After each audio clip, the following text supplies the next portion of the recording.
देखिए, पश्चिम बंगाल चुनाव को इस नज़रिए से देख रहे हैं कि जो हाल बिहार में हुआ है वही ममता दीदी का होने जा रहा है। और उन्होंने एक ही मुद्दा पकड़ा हुआ है, एसआर। राहुल गांधी ने भी क्या करा बिहार में?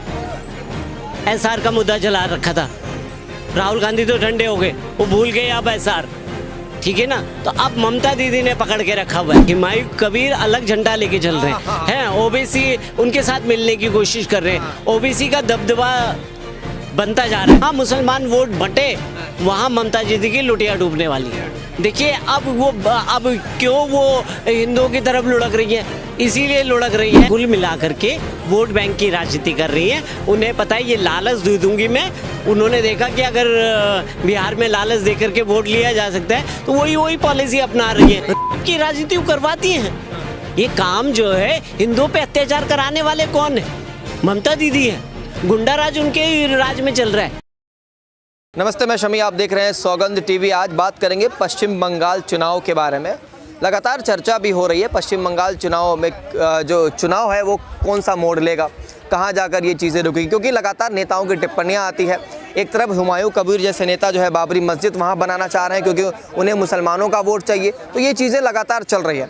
इस वक्त हम दिल्ली में मौजूद हैं और यहाँ के लोगों से, आम जनता से जान रहे हैं कि पश्चिम बंगाल का चुनाव क्या ममता बनर्जी जो है वापस से जीत रही है या फिर बीजेपी जो है अपनी कुर्सी वहाँ पर मजबूत करने की कोशिश कर रहा है। नमस्कार सर, क्या नाम है आपका? AS रावत है। रावत जी, पश्चिम बंगाल चुनाव को किस नज़रिए से देख रहे हैं आप, पहले बताइए। देखिए, पश्चिम बंगाल चुनाव को इस नज़रिए से देख रहे हैं कि जो हाल बिहार में हुआ है वही ममता दीदी का होने जा रहा है। और उन्होंने एक ही मुद्दा पकड़ा हुआ है, एसआर।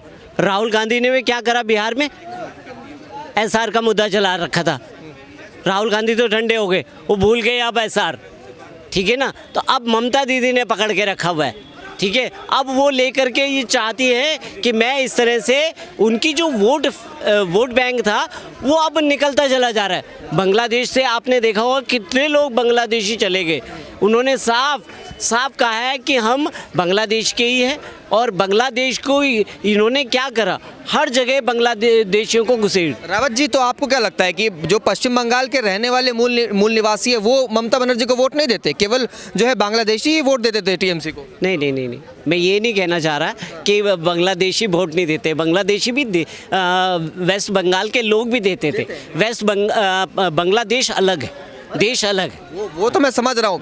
जैसे कि मैं एक ये समझ रहा हूँ कि लगातार जो है हमने देखा है कि रोहिंग्या जितने भी है यहाँ पर आते हैं और जो टीएमसी का कोर वोटर भी उनमें से भी कई लोग हैं जिनकी मदद से टीएमसी लगातार सरकार बनाते आ रही है। जब एसआईआर हुआ तब सारे बांग्लादेशियों को खदेड़ा गया पश्चिम बंगाल से। तो क्या ममता बनर्जी जीत दर्ज कर पाएंगी? देखिए, जीत दर्ज नहीं कर पाएंगी। देखिए, क्यों नहीं कर पाएंगी? हुमायूं कबीर अलग झंडा लेके चल रहे हैं, ओबीसी उनके साथ मिलने की कोशिश कर रहे हैं, ओबीसी का दबदबा बनता जा रहा है। तो ओबीसी को लगता है कि मैं बंगाल में भी, वेस्ट बंगाल में भी फतेह कर लूँगा। अब फतेह करेंगे वो तो किसका वोट बैंक छिड़ेगा? वो टीएमसी का वोट बैंक छिड़ेगा। मुसलमान वोटर बढ़ जाएंगे। बिल्कुल, मुसलमान वोट बटेंगे। और जहां मुसलमान वोट बटे वहां ममता दीदी की लुटिया डूबने वाली है। देखिए, अब क्यों वो हिंदुओं की तरफ लुढ़क रही है, इसीलिए लुढ़क रही है। तो वो कहते हैं ना 3 में रहेंगी ना 13 में रहेंगी।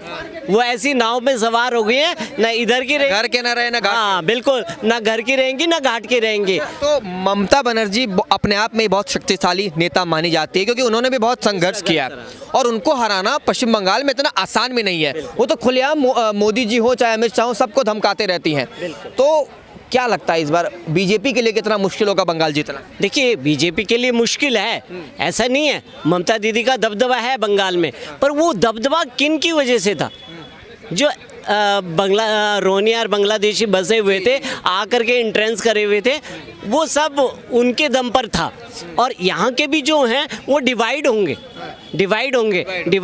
तो जब ये मुस्लिम वोट बैंक से भी तो ज़्यादा दबदबा था और उसको तोड़ने का काम भी हो रहा है कि वो टूटेंगे तो बटेंगे। तो आखिरी सवाल, महिलाओं की सुरक्षा पर हमेशा हम सवाल करते हैं कि महिला की सुरक्षा वहाँ पर कैसी है? हमने देखा कि इन दिनों ममता बनर्जी का कुछ बयान जो है महिलाओं के खिलाफ भी गए हैं। 10 लाख रुपए देने की बात कर रही है अगर किसी महिला की आबरू लूटी जाए या उनके साथ बदसलूकी हुई हो। तो ये कैसी मानसिकता है एक मुख्यमंत्री बतौर? 10 लाख रुपए दे देंगे अगर किसी महिला का गया तो ये कुल मिलाकर के वोट बैंक की राजनीति कर रही हैं। उन्हें पता है ये लालच दे दूंगी मैं।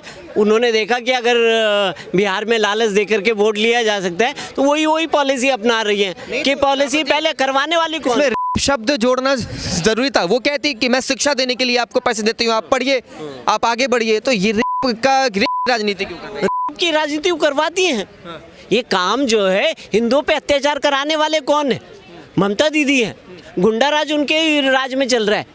भाई गुंडा राज तो उन्हीं के राज में चल रहा है कि किसी भी हिंदू को मार दिया, पीट दिया, उस पर केस करने लगे तो फाइल उठा के ले लिए। ईडी गई तो ईडी की फाइलें चोरी कर ली, अपना दबदबा बना रहे हैं क्योंकि पुलिस, उन्हें पता है कि पुलिस मेरे अंडर में है। तो कुल मिला करके उन्होंने दादागिरी फैला रखी है और यही दादागिरी की वजह से उन्होंने कॉमनेस से अपनी राजनीति चमकाई थी। तो कुल मिलाकर के दादागिरी की राजनीति बहुत चल गई, अब नहीं चलने वाली। आप देख रहे हैं सौगंध टीवी, सौगंध वतन की।